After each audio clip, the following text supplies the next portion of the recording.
Hey guys, welcome to my YouTube channel. तो आज का दिन इतनी जल्दी पूरा हो गया कि मेरे को पता ही नहीं चला कब सुबह से रात हो गई। और मैं जो काम कर रहा था वो तो काफ़ी कम काम हुआ।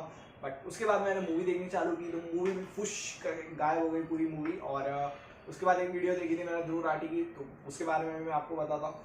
तो पहले मैं मूवी के बारे में बताता हूँ। तो मेरे को बहुत टाइम हो गया था, मैंने कोरियन मूवी नहीं देखी थी अच्छी। और मतलब मेरे को रहता है, इंटरेस्ट आता है कोरियन मूवी में। काफ़ी मस्त ड्रामा करते हैं उन लोग, एक्शन रहता है उन लोगों के पास, सीरीज भी इतनी खतरनाक खतरनाक आती है। तो मैंने सोचा कि कोई अच्छी मूवी देख लेता हूँ। और मेरे को एक टाइटल मिला था गुड न्यूज़ करके, 2025 की मूवी है। तो मेरे को लगा यार मस्त मूवी रहेगी।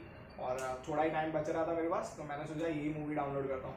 तो ये मूवी को मैंने डाउनलोड किया और फिर मैंने प्ले करना चालू किया। तो वहाँ पे लिखा हुआ भी आ रहा था inspired by true events but frictional characters changes. तो मतलब ऐसे की स्टोरी पूरी सही है, सच ही है। बट खाली थोड़े कैरेक्टर्स को चेंज किया, थोड़ी हेरा फेरी की है। ठीक है, तो अब मूवी चालू हो जाती है। मूवी में क्या रहता है कि एक जापानीज फ्लाइट रहती है, उसमें इन लोग कुछ लोग रहते हैं, उन लोग प्लेन में चढ़ के उस प्लेन को हाईजैक कर देते हैं। और फिर वहाँ पे जो कैप्टन्स रहते हैं फ्लाइट चलाने वाले, उनको बोलते हैं कि हमको नॉर्थ कोरिया लेके जा। जापान से फ्लाइट को नॉर्थ कोरिया लेके जा। तो वो बोलते हैं कि पहली बात कि हमको पता भी नहीं है कि नॉर्थ कोरिया कहाँ पे आता है। और ये मूवी जो रहती है 1970s के इवेंट पे बेस्ड रहती है। एक वहाँ पे फ्लाइट हाईजैक होती है, उसी के ऊपर स्टोरी रहती है। तो कैप्टन बोल देते हैं और बोलते हैं कि दूसरा ये डोमेस्टिक फ्लाइट है, इसमें इतना पेट्रोल नहीं है कि अपन नॉर्थ कोरिया तक उड़ के चले जाएंगे। तो दोनों बातें सही रहती है। बट होता क्या है ना कि जो पेट्रोल वाली बात रहती है उसमें इतनी सारी, मतलब वो जो कैप्टन फ्लाइट चलाते हैं तो वहाँ पे इतने सारे बटन्स रहते हैं, फीचर्स रहते हैं, तो पता ही नहीं चलेगा किसी को कि पेट्रोल दिखता कहाँ पे है। तो उन लोग ने मतलब शानागिरी की थी कि प्लेन लैंड करवा देते हैं, जिससे कि अपनी गवर्नमेंट कुछ ट्रिक निकाल के इन लोग को मार गिराएगी या फिर अपने पैसेंजर्स को बचा लेगी।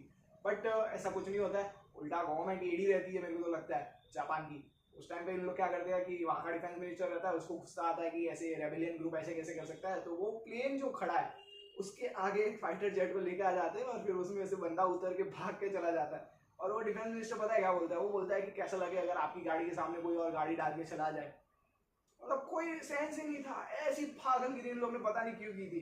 बट उसके बाद इन लोग को गुस्सा आ जाता है, तो उन लोग प्लेन हटवा देते हैं वापस से। और फिर कुछ पैसेंजर रहते हैं जो बूढ़े रहते हैं और लेडीज रहती है, तो उनको निकलवा लेते हैं।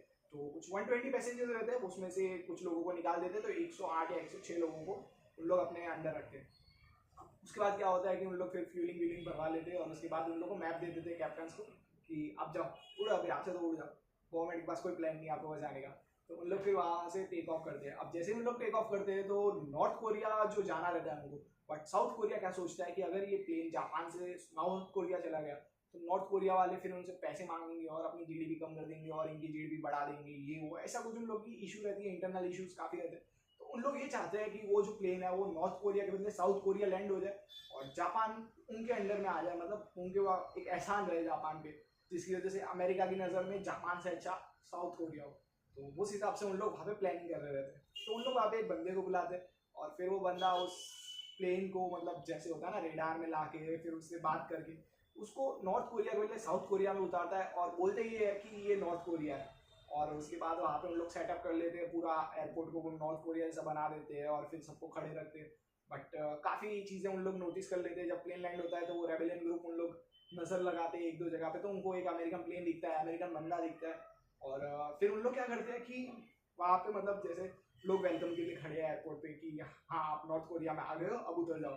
तो वहाँ पे उन लोग फ्लाइट के अंदर से विंडो खोल के, फिर कैप्टन की जो विंडो रहती है वहाँ से खोल के, फिर लोग बोलते हैं कि मैं आपसे पूछता हूँ। एक बंदे को पूछता है, सोल्जर की यूनिफॉर्म में खड़ा हुआ रहता है, सब एक्टर्स रहते हैं। तो शूटिंग के साइड से उन सबको लेके आके फिर इनको बताते कि ऐसा ऐसा करना है अपने को। और फिर वहाँ पे एक बंदे को पूछते हैं कि मैं आपसे पूछता हूँ क्या ये प्योंग योंग है? तो मतलब वो बोल भी नहीं पा रहा रहता है, क्योंकि कैसा है ना कि अभी कोई फ्लाइट इंडिया में आ जाए और फिर सबको खड़ा कर दे, अब वो पूछे क्या ये पाकिस्तान का पार्ट है? तो मतलब कैसे बोलेगा कोई कि ये पाकिस्तान का पार्ट है, ये इंडिया का पार्ट है? अगर इंडिया में प्लेन ऐसे कोई लैंड हो जाए और ये बता के कि वो पाकिस्तान में लैंड हुआ है, तो ऐसा होता है। तो उसने भी बोला नहीं।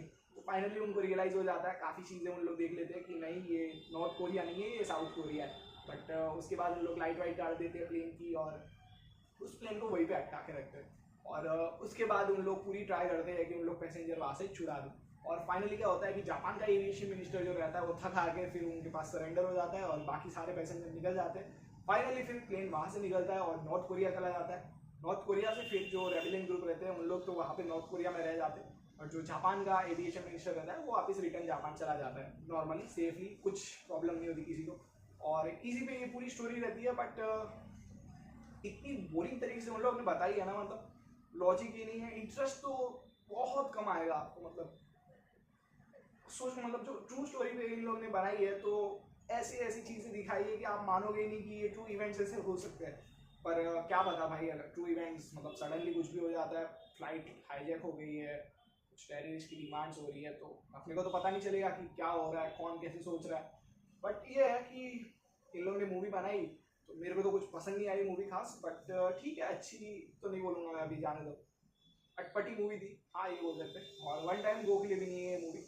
बट अगर किसी को कीड़े जाग रहे हो तो देख लेना भाई, और फिर मेरे को भी बता देना कमेंट्स में, कमेंट्स खाली पड़े कि जैसा मैंने डिस्क्राइब किया वैसे ही है कि नहीं है।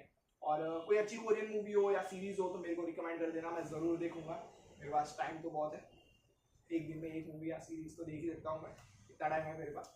और उसके बाद चलो ये तो हो गया मूवी की बात। अब मूवी के बाद मैं काफ़ी बोर हो गया था, मैंने सोचा कि कोई ढंग की वीडियो देख लेते, तो यूट्यूब पे मेरे को रिकमेंड हो रही थी, ध्रुव राठी की कोई वीडियो आई थी ओशो पे, तो ओशो पे वीडियो बनाई थी, तो मैं ओशो के बारे में ज़्यादा तो नहीं बट थोड़ा जानता हूँ, तो मैंने सोचा कि चलो वीडियो देख लेते। अब वो वीडियो कुछ 22-25 मिनट्स की थी, और उसमें मैं मानूँ ना, बोलूँ ना आपको तो पाँच से 10 मिनट या फिर 12 मिनट इन लोगों ने ओशो की बात की है। उसके बाद ये ध्रुव राठी का कोई राइटर है, उसकी इसने मतलब उसने बुक पब्लिश की है, अब उसकी स्टोरी के लिए उसने जो बुक पब्लिश की है उसके बारे में ये बता रहा है, और मतलब प्रमोशन कर रहा है उस बुक का। और उसके बाद वो बुक उसकी वेबसाइट पे मिलेगी, हिंदी में भी मिलेगी, इंग्लिश में भी मिलेगी, ऑडियो फाइल में भी मिलेगी, बट सब उसकी वेबसाइट पे। और फिर मेरा कोर्स देख लेना, ये कर लेना, वो कर लेना। तो मतलब ओशो का जो टॉपिक था वो इतना था, और प्रमोशन जो चीज़ थी वो इतनी थी, तो काफ़ी कम बताया उसके बारे में। मतलब ये समझ लो ना, आप ओशो को विकीपीडिया मतलब सर्च करोगे गूगल पे, और विकीपीडिया की एक पैराग्राफ एक पैसेज आ जाएगा, आप उसको रीड कर लोगे तो आपको कितना पता चलेगा। तो ध्रुव राठी की वीडियो से भी मैं बोलूँ ना तो मेरे को भी इतना ही पता चल रहा है। तो ये होता है कि उसने रिसर्च की नहीं इस वीडियो में, काफ़ी हल्की वीडियो बनाई है। और ओशो मतलब ऐसी चीज़ नहीं है जो हल्की वीडियो में ख़त्म हो जाए, मतलब काफ़ी बंदा मस्त है। आप सर्च करके देखो, अगर आपको नहीं पता कौन है ओशो, आप थोड़ी चीज़ें उसके बारे में पढ़ोगे, उनके बारे में पढ़ोगे, तो आपको रियलाइज होगा कि फेयर नहीं किया ये वीडियो बना के, और अच्छी वीडियो बनानी चाहिए थी। और प्रमोशन तो यार दूसरी वीडियो में डाल देता, ओशो की वीडियो में डाल दी। हाँ, एक डोनाल्ड ट्रम्प के बारे में उसने चीज़ बताई है जो मेरे को लगता है आपको भी अच्छी लगेगी, कि ओबामा एक बार प्रेसिडेंट बना था और फिर भी उसको पीस प्राइज मिला था। बट डोनाल्ड ट्रम्प उस टाइम से चिढ़ा हुआ है कि मैं 2 बार प्रेसिडेंट, और 2 बार प्रेसिडेंट बन गया, फिर भी बंदे का ईगो सेटिस्फाई नहीं हो रहा है, उसको अभी भी वही है कि मेरे को पीस प्राइज क्यों नहीं मिल रहा है। और ओबामा को पीस प्राइज क्यों मिला था, उसकी वजह से बंदा दूसरी बार इतनी सीनियर एज में प्रेसिडेंट बना है, फिर भी उसको ये सेटिस्फेक्शन नहीं है कि वो 2 बार प्रेसिडेंट बना है, उसको ये चाहिए कि मेरे को पीस प्राइज दो, नोबल पीस प्राइज दो। तो ईगो इतना गंदा है उसका, और हर ह्यूमन के पास ईगो रहता है, तो वही बताता है उसके बारे में। और बाकी बस यही वीडियो में था, कवर हो गई और ख़त्म हो गई पूरी वीडियो। तो चलो, अगर आपके पास भी कोई अच्छी यूट्यूब की वीडियो रिकमेंड हो रही है तो यार मेरे को भी दिखा देना, नहीं तो मेरा यूट्यूब का एल्गोरिथम मेरे को पता नहीं क्या क्या दिखाता रहता है, तो मैं उसी हिसाब से वॉच करता हूँ। मैं ज़्यादा सर्च वर्च नहीं करता यूट्यूब पे, मूवी वूवी सर्च कर लेता हूँ अच्छी खासी कुछ हो तो बस आज का दिन ऐसे ही पूरा हो गया। अब ढूंढते हैं कल कोई नई मूवी, कुछ अच्छी स्टोरी या फिर कुछ रहेगा तो उसके ऊपर वीडियो बनाएंगे। चलो तब तक के लिए बाय।